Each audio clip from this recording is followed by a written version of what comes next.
Item ಯಾವುದೇ ಇರಲಿ try ಮಾಡಿ ಆಚಿ ಚಿಕನ್ ಮಸಾಲಾ. ಬೇಸಿಗೆಯಲ್ಲಿನ ಅತಿಯಾದ ಬೆವರು, ಸೆಕೆ, ತೇವದಂಥ ವಾತಾವರಣದಿಂದ ನಮ್ಮ ತ್ವಚೆಯೂ ಕಿರಿಕಿರಿ ಅನುಭವಿಸುತ್ತೆ. ತಲೆಯಲ್ಲಿನ ಎಣ್ಣೆ, ಜಿಡ್ಡು, ಬೆವರು, ಧೂಳು, ಬಿಸಿಲು, ಮಾಲಿನ್ಯಗಳೆಲ್ಲ ಸೇರಿ ಕೂದಲ ಬುಡವನ್ನ ತೊಂದರೆಗೆ ತಳ್ಳುತ್ತವೆ. ಇದರಿಂದ ಬೇಸಿಗೆಯಲ್ಲಿ ಡ್ಯಾಂಡ್ರಫ್ ಸಮಸ್ಯೆ ಹೆಚ್ಚಾಗುತ್ತೆ. ಹಾಗಾದ್ರೆ ಬೇಸಿಗೆಯ ದಿನಗಳಲ್ಲಿ ಕಾಡುವ ತಲೆಹೊಟ್ಟನ್ನ ನಿಯಂತ್ರಿಸೋದು ಹೇಗೆ? ಬನ್ನಿ ತಿಳಿಯೋಣ.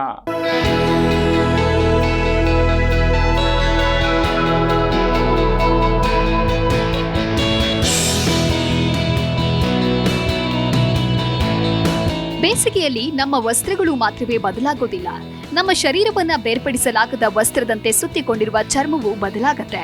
ಬೇಸಿಗೆಯಲ್ಲಿನ ಅತಿಯಾದ ಬೆವರು, ಶೆಕೆ, ತೇವದಂತ ವಾತಾವರಣದಿಂದ ನಮ್ಮ ತ್ವಚೆಯು ಕಿರಿಕಿರಿಯನ್ನ ಅನುಭವಿಸುತ್ತೆ. ಅದರಲ್ಲೂ ತಲೆಯ ಚರ್ಮ ಇನ್ನಷ್ಟು ಸಂಕಷ್ಟಕ್ಕೆ ಒಳಗಾಗುವುದನ್ನ ಕಾಣಬಹುದಾಗಿದೆ. ತಲೆಯಲ್ಲಿನ ಎಣ್ಣೆ, ಜಿಡ್ಡು, ಬೆವರು, ಧೂಳು, ಬಿಸಿಲು, ಮಾಲಿನ್ಯಗಳೆಲ್ಲ ಸೇರಿ ಕೂದಲ ಬುಡವನ್ನ ತೊಂದರೆಗೆ ತಳ್ಳುತ್ತೆ. ಇಂಥ ದಿನಗಳಲ್ಲಿ ಕೆಲವೊಮ್ಮೆ ನವೆ, ತಲೆ ಹೊಟ್ಟಿನ ತಲೆಹರಟಿಯೂ ಪ್ರಾರಂಭವಾಗಿ ಕೂದಲು ವಿಪರೀತ ಎನ್ನುವಷ್ಟು ಉದುರಲು ಆರಂಭಿಸುತ್ತೆ.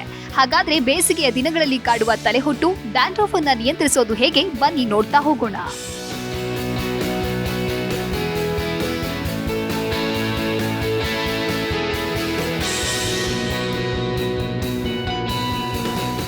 ಅಷ್ಟಕ್ಕೂ ಬೇಸಿಗೆಯಲ್ಲಿ ಡ್ಯಾಂಡ್ರಫ್ ಸಮಸ್ಯೆ ಹೆಚ್ಚು ಯಾಕೆ ಅಂತ ಮೊದಲಿಗೆ ನೋಡುವುದಾದ್ರೆ, ಬಿಸಿಲಿಗೆ ಹೊರಗೆ ಹೋಗುವಾಗ ತಾಪದಿಂದ ರಕ್ಷಿಸಿಕೊಳ್ಳುವ ಉದ್ದೇಶದಿಂದ ತಲೆಗೆ ಸ್ಕಾರ್ಫ್, ಟೋಪಿ ಇತ್ಯಾದಿಗಳನ್ನು ಹಾಕೋದು ಮಾಮೂಲಿ. ದ್ವಿಚಕ್ರ ವಾಹನ ಚಲಾಯಿಸುವಾಗ ಹೆಲ್ಮೆಟ್ ಹಾಕೋದು ಅನಿವಾರ್ಯ.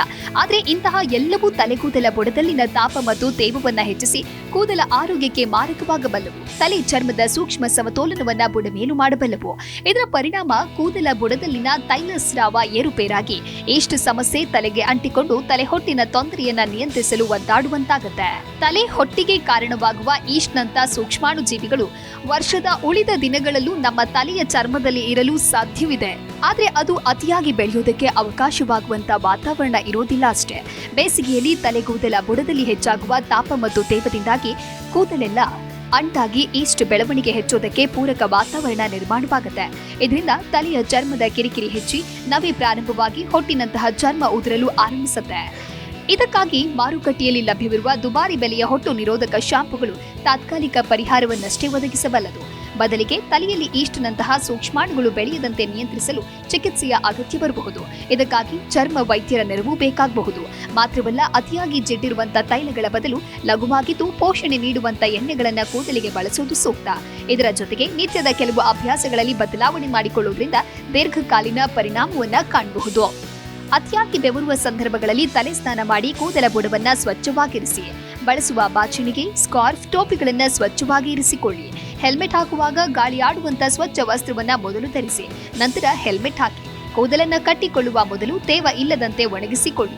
ಸಾಕಷ್ಟು ನೀರು ಕುಡಿಯೋದು ಸಹ ಚರ್ಮದ ಆರೋಗ್ಯ ಕಾಪಾಡುವಲ್ಲಿ ನೆರವಾಗುತ್ತೆ. ಇಂತಹ ಎಲ್ಲ ಸಣ್ಣ ಬದಲಾವಣೆಗಳು ತಲೆಗೂದಲ ಬುಡದಲ್ಲಿನ ಸೂಕ್ಷ್ಮಾಣುಗಳ ಬೆಳವಣಿಗೆಯನ್ನು ನಿಯಂತ್ರಿಸುವಲ್ಲಿ ಸಹಾಯ ಮಾಡುತ್ತೆ. ತಲೆ ಹೊಟ್ಟಿನ ಸಮಸ್ಯೆ ಅನ್ನೋದು ಸಾಮಾನ್ಯವಾಗಿ ಸರ್ವರು ಗ್ರಹಿಸುವಂತೆ ಅಂದ ಚಂದಕ್ಕೆ ಸಂಬಂಧಿಸಿದ ಸಮಸ್ಯೆ ಅಲ್ಲ. ತಲೆಯ ಚರ್ಮದ ಆರೋಗ್ಯ ಸರಿಯಿಲ್ಲ, ಅಲ್ಲಿನ ಸೂಕ್ಷ್ಮಾಣುಗಳ ಸಮತೋಲನ ತಪ್ಪಿದೆ ಅನ್ನೋದನ್ನ ಸೂಚಿಸುವ ಸಮಸ್ಯೆ. ಹಾಗಾಗಿ ದುಬಾರಿ ಬೆಲೆಯ ಶಾಂಪುಗಳ ಮೊರೆ ಹೋಗೋದಕ್ಕೆ ಬದಲು ನಿತ್ಯದ ಬದುಕಿನಲ್ಲಿ ಕೆಲವು ಸುಸ್ಥಿರವಾದ ಬದಲಾವಣೆಗಳನ್ನು ಮಾಡಿಕೊಳ್ಳುವುದರ ಮೂಲಕ ಆರೋಗ್ಯಪೂರ್ಣ ಕೂದಲನ್ನ ನಿಮ್ಮದಾಗಿಸಿಕೊಳ್ಳಿ. Bureau report, Zee Kannada news.